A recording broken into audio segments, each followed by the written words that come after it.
Hi, Zizaran here. I am going to read patch notes via my wife reading the patch notes. I don't know what's happening yet. I've seen something about SRS nerf. So let's see. Path of Exile 2 has been live for just over a week.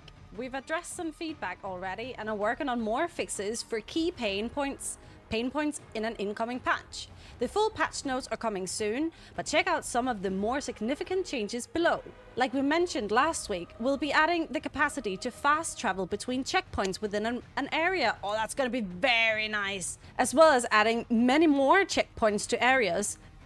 That's going to be so good because the fucking zones are massive. Oh, this is going to be really nice. Generate all entrances and exits to areas, meaning if you find these first, you'll be able to instantly travel to them to continue exploring.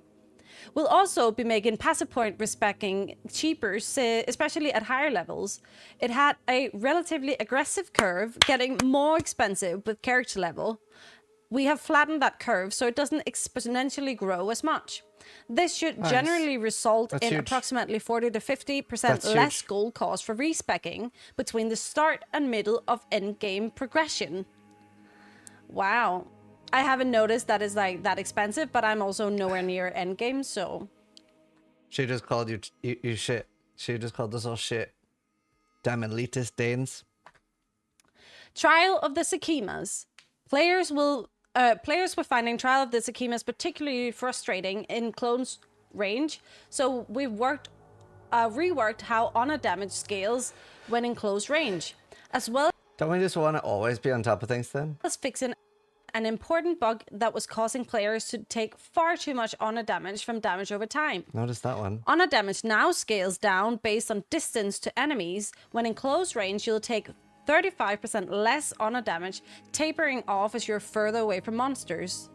I didn't notice anything with this because I was playing, obviously, long range with my witch. But yeah, fixed a bug She's just like, none of this affected me. I'm too good at this. I love it. where damage over time was dealing thrice as much damage to honor as intended. Wow, okay.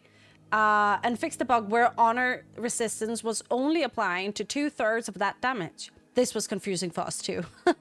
I love that comment. That's very cute. Very, very cute. Volcanoes created by Rattle Cage's Fissure Slam now last. I don't know if that last one was needed. I mean, okay, it is a good thing making Sanctum easier. I personally found that a really cool experience. It was like such an intense fight, but it is a good thing. Half the duration. Endgame and monster balance. Generally, the balance in endgame maps was more punishing than intended, so we've toned down the damage in a number of ways and disabled a certain on-death effect where the telegraphing was not as clear as it should have been. Well, that's good because a lot of people are saying that maps like just super fucking hard. So is it gonna be Have like they turned off crystals completely? I'm surprised. It's one of my favorite death effects. The only thing that I miss, it had a very loud tink in PoE 1. Maybe they just add that back. I also think it did do way too much damage and kills damage was too much. But I actually really like it. I think it's a good on-death effect as long as it's like tink, tink, tink, tink, tink, tink, tink, tink. But it is overtuned.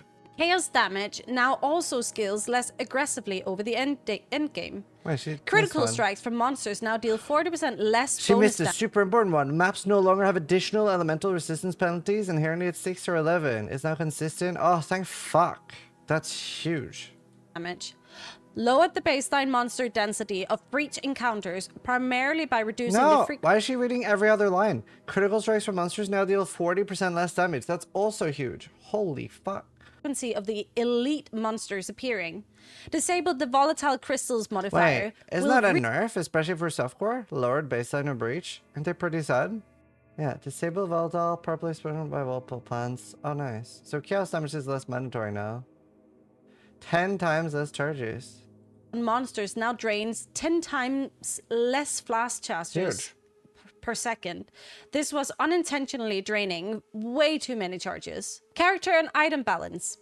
We've made charm modifiers on belts substantially more common and now appear at much lower levels.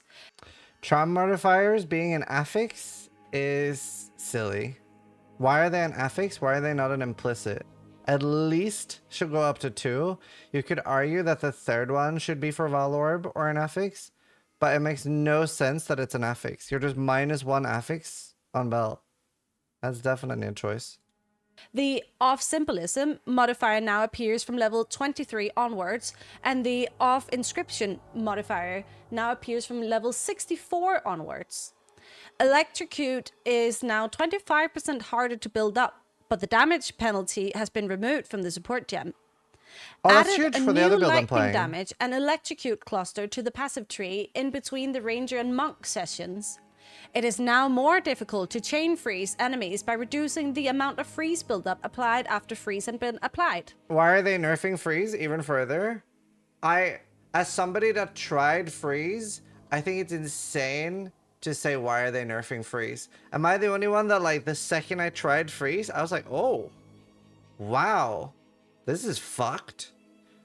Like, compared to anything else.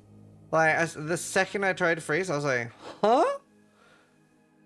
Like, I think I played it for less than 10 seconds before I was like, well, this is getting fucking nerfed. I mean, you should not be able to permanently freeze enemies that easily with no investment. That's fine.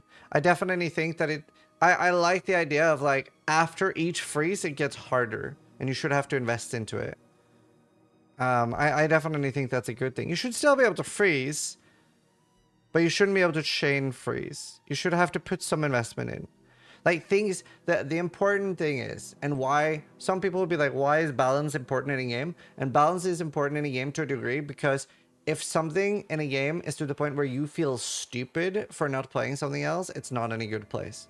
And PoE 1, for example, has been really good with that lately, where there hasn't been that much that you feel stupid to play. Like, a good example is Exploded Totem in PoE 1.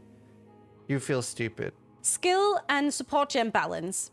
Since launch, we've unfortunately had to nerf a few skills that were far too overpowered. It's fine. How do we define overpowered? Like, this is fine. Like, as long as my build hasn't gotten nerfed, I'm pretty happy. Basically, it's a situation in which a certain kidding. skill is I'm so aware. powerful that players feel no other method of playing the game is viable. So, like, the build that I play. Generally speaking, we are trying to do this in a way that doesn't make a bad build, but we can make mistakes. Ideally, any truly meta-shifting changes will only happen at the same time as a content patch with a new league to play in. That's fine. But that doesn't mean we haven't been looking at underpowered skills and support gems. We've got a number of changes planned which should improve. To be fair, during early access, they should not do this. This should be the way, like, once they start having leagues and stuff. But, like, now, just fucking buff things, nerf things, just, like, try to find some semblance of good balance. Give people a day or two warning like this. I'm guessing this patch isn't in yet. Give people a day or two warning so that people can farm up some stuff, prepare for the changes, and do some heavy-handed changes during early access. And that's definitely the play. So I think they're in a good direction. They're doing a good direction here. Some of these skills. The full list of changes will be in the patch notes, but here are some examples of what you can expect. Improvements to rolling slam and huge. all shield skills huge in the for me. maze section. Improvements to various bow skills, especially the skills used to generate frenzy charges. I cannot read anymore. Improvements to bone spells and chaos damage over time spells in the occult section. Okay. Improvement to various crossbow skills, especially those at higher tiers. Improvements to those of the underachieving quarterstaff abilities. Alongside all of these skill gems improvements, we've also done a pass over the support gems. We've cool. added 2 new supports and removed or lessened the penalties on many others, notably the fire, lightning, and cold exposure supports. Added the tremor support gem, which can be used to give up to multiple more aftershock skills to skills with a damage penalty. Apparently, Oh!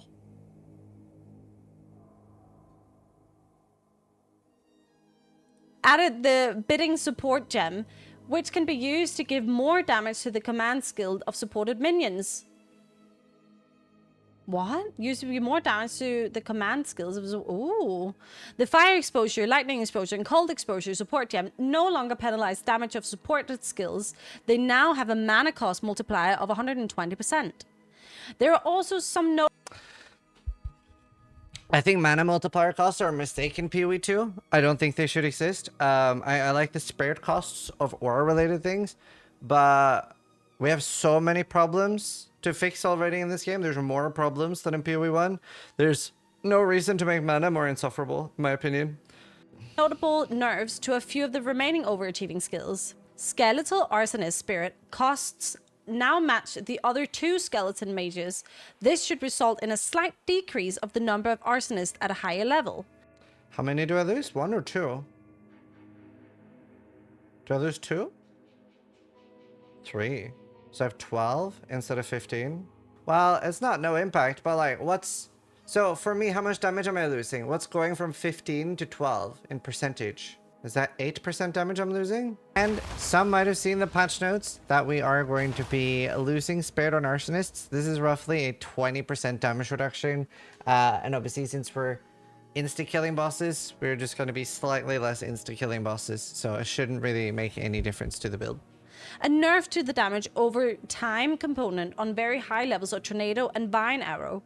These were never intended to be dealing damage themselves, but more so act as a way for other skills to propagate damage. I don't know that word. No one disagrees with that nerf. Propagate damage.